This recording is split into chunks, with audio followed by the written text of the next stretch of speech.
എല്ലാവർക്കും news first മലയാളത്തിന്റെ പുതിയ വീഡിയോയിലേക്ക് സ്വാഗതം. ക്രിക്കറ്റ് ലോകത്തെ ഏറ്റവും പുതിയ വാർത്തകൾ ആദ്യമേ അറിയാൻ ഈ ചാനൽ മറക്കാതെ സബ്സ്ക്രൈബ് ചെയ്യുക.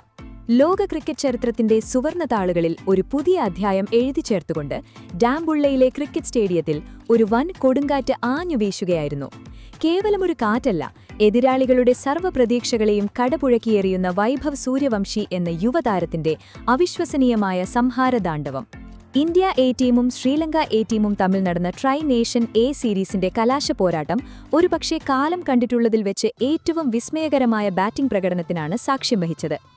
ഏകദിന ക്രിക്കറ്റിന്റെ ചരിത്രത്തിൽ ആദ്യമായി ഒരു ട്രിപ്പിൾ സെഞ്ചുറി പിറന്ന ആ നിമിഷം സാക്ഷാൽ രോഹിത് ശർമ്മയുടെ പോലും റെക്കോർഡുകളെ നിഷ്പ്രഭമാക്കിക്കൊണ്ട് വൈഭവ് സൂര്യവംശി എന്ന നാമം ക്രിക്കറ്റ് ലോകത്തിന്റെ നെറുകയിൽ പതിപ്പിക്കുകയായിരുന്നു.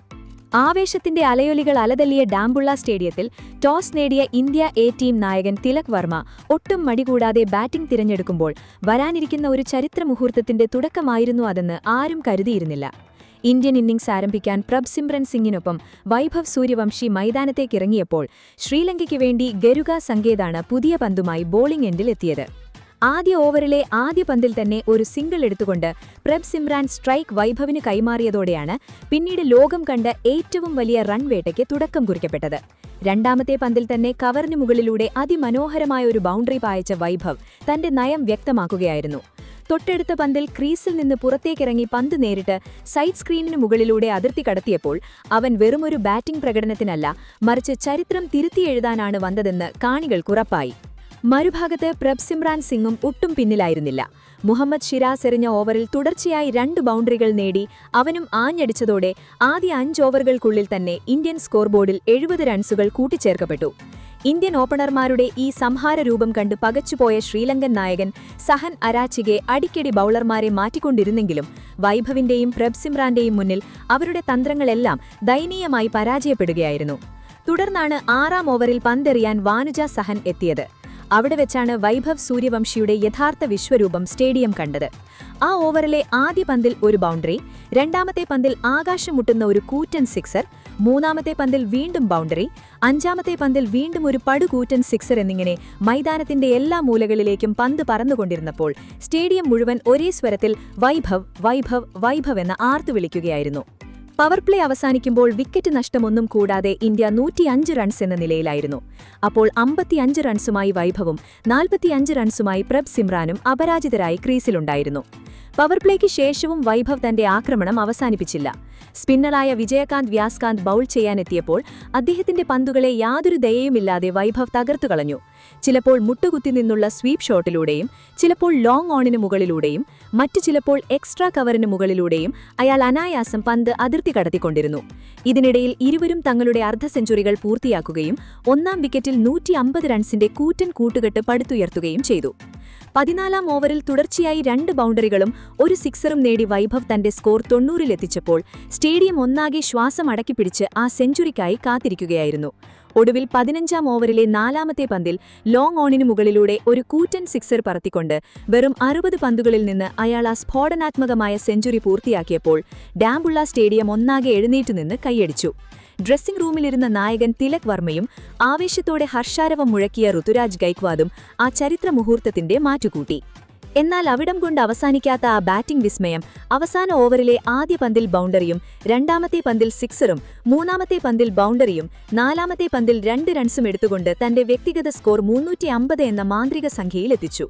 വെറും 145 പന്തുകളിൽ നിന്ന് 31 അതിമനോഹരമായ ബൗണ്ടറികളും 23 കൂറ്റൻ സിക്സറുകളും അടക്കം പുറത്താവാതെ നേടിയ 350 റൺസുമായി വൈഭവ് സൂര്യവംശിയും പുറത്താവാതെ 68 റൺസ് എടുത്ത ഋതുരാജ് ഗൈക്വാദും പുറത്താവാതെ 69 റൺസ് നേടിയ നായകൻ തിലക് വർമ്മയും തിളങ്ങിയപ്പോൾ നിശ്ചിത 50 ഓവറുകളിൽ 4 വിക്കറ്റ് നഷ്ടത്തിൽ 586 റൺസ് എന്ന പടുകൂറ്റൻ സ്കോറാണ് ഇന്ത്യ എ ടീം പടുത്തുയർത്തിയത്.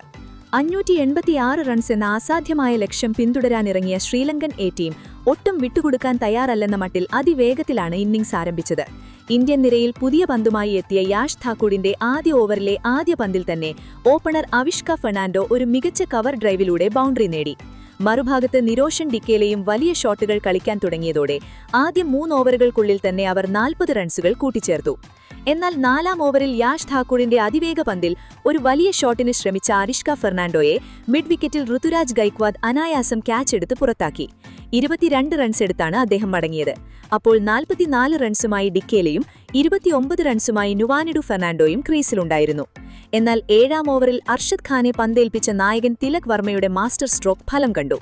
അർഷദിന്റെ മനോഹരമായ ഒരു ഇൻസ്വിംഗർ മനസ്സിലാക്കാൻ കഴിയാതെ 23 റൺസ് എടുത്ത് നുവാനിഡു ഫെർണാണ്ടോ ക്ലീൻ ബൗൾഡായി മടങ്ങി. പിന്നീട് സദീര സമരവിക്രമയ്ക്കൊപ്പം ചേർന്ന് ഡിക്കേലെ സ്കോർ അതിവേഗം ഉയർത്തിക്കൊണ്ടിരുന്നു. വെറും 40 പന്തുകളിൽ നിന്ന് ഡിക്കേലെ തന്റെ അർദ്ധ സെഞ്ചുറി പൂർത്തിയാക്കുകയും സദീര മികച്ച പിന്തുണ നൽകുകയും ചെയ്തതോടെ ഇന്ത്യൻ ബൌളർമാർ ചെറിയൊരു സമ്മർദ്ദത്തിലായി. ആ സമയത്താണ് നായകൻ തിലക് വർമ്മ തന്റെ മാസ്റ്റർ സ്ട്രോക്ക് കളിച്ചത്. ബാറ്റിംഗിൽ വിസ്മയം തീർത്ത വൈഭവ് സൂര്യവംശിയെ അദ്ദേഹം പന്തേൽപ്പിച്ചു. തന്റെ ആദ്യ ഓവറിലെ 3-ാമത്തെ പന്തിൽ തന്നെ ഡിക്കേലയെ വലിയൊരു ഷോട്ടിന് പ്രേരിപ്പിച്ച വൈഭവ് ലോങ് ഓണിൽ ഫീൽഡ് ചെയ്യുകയായിരുന്ന സുറിയാൻഷ് ഷെഡ്ഗയുടെ കൈകളിൽ അവനെ ഒതുക്കി. 8 ബൗണ്ടറികളും 3 സിക്സറുകളും അടക്കം 56 പന്തിൽ 70 റൺസ് എടുത്ത ഡിക്കേലയുടെ പുറത്താകൽ ശ്രീലങ്കൻ ടീമിന് കനത്ത തിരിച്ചടിയായി. പിന്നീട് വന്ന നായകൻ സഹൻ അറാച്ചിഗെ വിപ്രജ് നിഗമിന്റെ പന്തിൽ 14 റൺസിന് LBW ആയി മടങ്ങി. വലിയ ഷോട്ടുകൾക്ക് ശ്രമിച്ച ചാമിക കരുണാരത്നയെ വൈഭവ് സൂര്യവംശി ഋതുരാജ് ഗൈക്വാദിന്റെ കൈകളിലെത്തിച്ചു. ഒരു ഭാഗത്ത് വിക്കറ്റുകൾ കൊഴിഞ്ഞു വീഴുമ്പോഴും ഒറ്റയാൾ പോരാട്ടം നടത്തിയ സദീര സമരവിക്രമ അർദ്ധ സെഞ്ചുറി പൂർത്തിയാക്കുകയും ടീമിനെ മുന്നോട്ട് നയിക്കാൻ ശ്രമിക്കുകയും ചെയ്തെങ്കിലും ആവശ്യത്തിനുള്ള റൺ റേറ്റ് 15-ന് മുകളിലേക്ക് കുതിച്ചുയരുകയായിരുന്നു. ഒടുവിൽ 40-ാം ഓവറിൽ 9 ബൗണ്ടറികളും 3 സിക്സറുകളും അടക്കം 70 പന്തിൽ 78 റൺസ് എടുത്ത സദീരയെ പ്രഭ്സിമ്രാൻ സിംഗിന്റെ കൈകളിലെത്തിച്ച് ഇന്ത്യ തങ്ങളുടെ വിജയമുറപ്പിന്നാക്കി. തുടർന്ന് വാനുജ സഹൻ 8 റൺസിന് പുറത്തായപ്പോൾ വിജയകാന്തിനെ വിപ്രജ് നിഗം ബൗൾഡാക്കുകയും മുഹമ്മദ് ഷിറാസിനെ യാഷ് ഠാക്കൂർ പുറത്താക്കുകയും ചെയ്തപ്പോൾ അവസാനം ഒരു വലിയ ഷോട്ടിന് ശ്രമിച്ച ഗരുക സങ്കേതും വിക്കറ്റ് വലിച്ചെറിഞ്ഞതോടെ 46 ഓവറും 5 പന്തും പിന്നിട്ടപ്പോൾ 333 റൺസിന് ശ്രീലങ്കൻ എ ടീം പൂർണ്ണമായും തകർന്നടിഞ്ഞു. 247 റൺസിന്റെ ഈ കൂറ്റൻ വിജയത്തോടെ India A team try nation A സീരീസിന്റെ കിരീടം സ്വന്തമാക്കിയപ്പോൾ ഇന്ത്യൻ ഡ്രസ്സിംഗ് റൂം ആഹ്ലാദത്താൽ മതിമറഞ്ഞിരിക്കുകയായിരുന്നു. നായകൻ തിലക് വർമ്മ ഓടിച്ചെന്ന് വൈഭവിനെ വീണ്ടും കെട്ടിപ്പിടിച്ച് അഭിനന്ദിച്ചപ്പോൾ ആ ദിവസം പൂർണ്ണമായും വൈഭവ് സൂര്യവംശി എന്ന നാമത്തിനു മുന്നിൽ വഴിമാറിക്കൊടുക്കുകയായിരുന്നു. ബാറ്റിംഗിൽ പുറത്താവാതെ നേടിയ 350 റൺസും ബൌളിംഗിൽ വീഴ്ത്തിയ 2 നിർണായക വിക്കറ്റുകളും ചേർന്ന് ഡാംബുള്ളയിലെ ഈ മൈതാനത്ത് വെറുമൊരു മത്സര വിജയം മാത്രമല്ല, വരുംകാല ക്രിക്കറ്റ് ലോകം അടക്കി ഭരിക്കാൻ പുതിയൊരു തലമുറ പൂർണ്ണ സജ്ജമായിരിക്കുന്നു എന്ന ശക്തമായ സന്ദേശം കൂടിയാണ് ഇന്ത്യൻ യുവനിര ലോകത്തിന് നൽകിയത്. എന്തായാലും ഇതിനെക്കുറിച്ചുള്ള നിങ്ങളുടെ അഭിപ്രായങ്ങൾ എന്തൊക്കെയാണ്? അഭിപ്രായങ്ങൾ താഴെ കമന്റ് ചെയ്യുക. അപ്പോൾ ഇതുപോലത്തെ കൂടുതൽ ക്രിക്കറ്റ് വാർത്തകൾക്കായി ഈ ചാനൽ മറക്കാതെ സബ്സ്ക്രൈബ് ചെയ്യുക.